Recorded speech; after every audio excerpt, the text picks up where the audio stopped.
saya menemukan bukti. Kebetulan saya pakai IndiHome, dan IndiHome ini merecord setelah siaran berjalan, dia itu bisa di rewind ke belakang. Dan ini bukti nyata kalau Prabowo itu sebenarnya menang. Kita lihat. Data yang blocking ke kubu Pak Prabowo misalnya.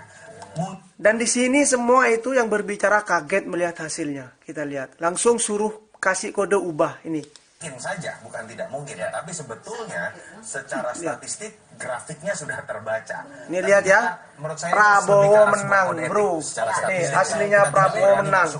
Kita habis ini kita akan lihat kagetnya para pembicara itu memberi kode suruh ubah. Kita lihat ya.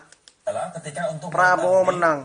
Anehnya di sini juga mengetahui ini alasan orang kenapa memilih aneh pada hari ini, namun kita coba lihat terlebih dahulu. Kita lihat ya. Berbagai lembaga survei yang Aneh. disajikan di layar kaca Anda. Kita lihat di tengah ini ya, kita lihat. Kita lihat bersama-sama lagi. Kaget.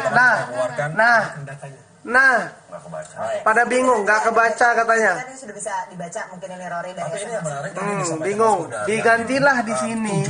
Akhirnya Prabowo dibuat kalah lagi. 55% versus 45% sampai dengan saat. Artinya, Tadi saya menyambung apa yang disampaikan. artinya memang kecurangan di TV itu bisa terjadi dengan cepat, karena di sini langsung berubah, teman-teman. Ini dia, langsung berubah di sini. Ada kepanikan itu, oke? Itu saja ya. Assalamualaikum.